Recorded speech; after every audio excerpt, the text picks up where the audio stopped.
Good morning, everyone. We were studying land, soil, water, natural vegetation, and wildlife resources. In this, we have already covered land and soil. Now, we are going to study water. Basically, water is a vital source because all of the human being is depend on water directly or indirectly. Actually, three-fourths of the Earth's surface is covered with water. Therefore, it is called as water planet. It was the primitive ocean that life began almost 3.5 years back. Even today, the ocean covered two-thirds of the Earth's surface and support a rich variety of plant and animal life.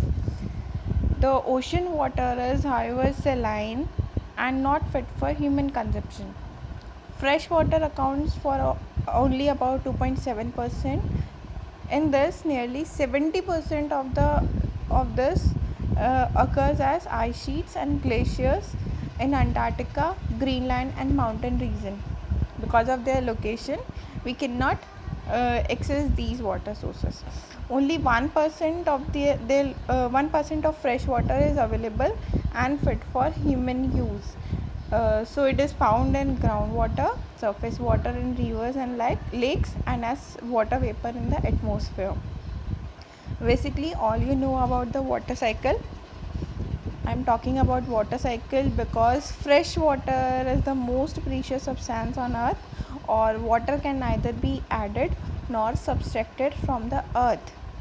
Its total volume remains constant, and it seems to be vary because it is in constant motion, that is cycling through the oceans, the air, the land, and back again through the process of evaporation, precipitation, and runoff. This is known as water cycle. Now, consumption of water. Humans use huge amount of water, not only for drinking and washing, but also in the process of production. Water for agriculture, industries, generating electricity through reservoirs of dams are the other uses. Increasing population, rising demand for food and cash crops, increasing urbanization, and raising standard of living are the major factor leading to shortage in supply of the fresh water, either due to drying up of water sources or water pollution. um, I'm giving you a fact that in 1975 the consumption of water for human use was 3850 cubic unit kilometer per year. It soared to more than 6000 cubic kilometer per year in the year 2000. And a dripping tap wastes 1200 liters of water in a year. So I request all of you, if you have a dripping tap, please close it properly. Okay. And next topic is problem of water availability. There is scarcity of water in many regions of the world. Most of the Africa, West Asia, South Asia, parts of Western USA, Northwest Mexico, parts of South America, and entire Australia are facing shortage in fresh water supply. Countries located in climatic zones most susceptible to drought face great problem of water scarcity. Thus, water shortage may be a consequence of variation in season or annual precipitation, or the scarcity is caused by over exploitation and contamination of water sources. I am again giving you a fact. Have you ever heard about a water market?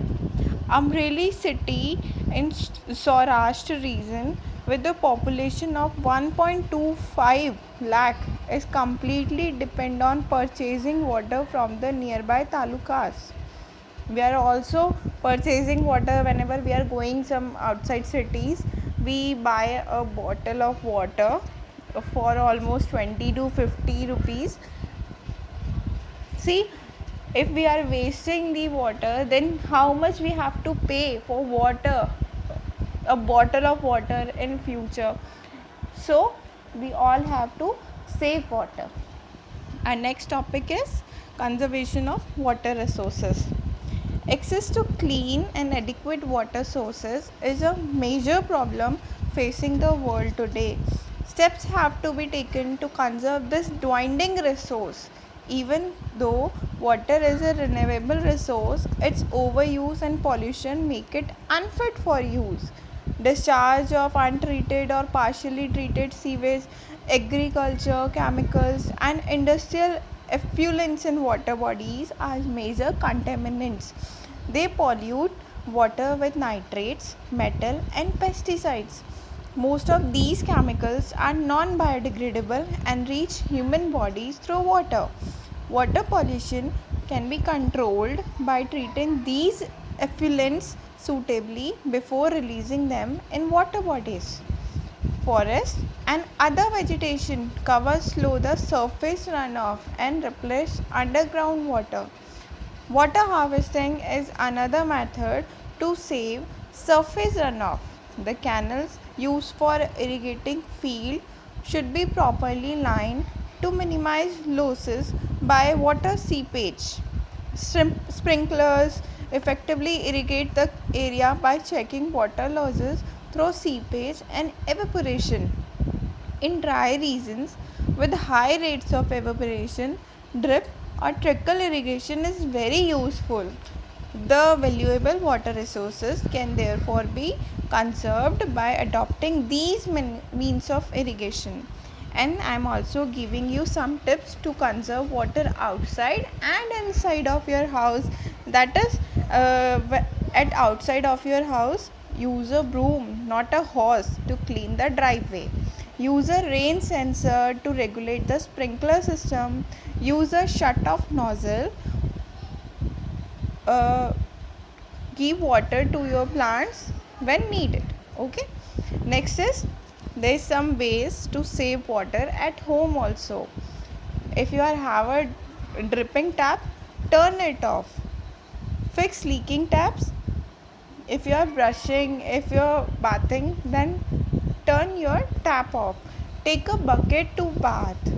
Use energy efficient technology to save water while washing dishes or clothes. Upgrade your equipments as soon as possible, or recycle water, that is, water treatment plants and rainwater harvesting system can recycle water on a large scale. But to recycle water on your own, you can do simple things like using the water in which vegetables have been washed to water plants.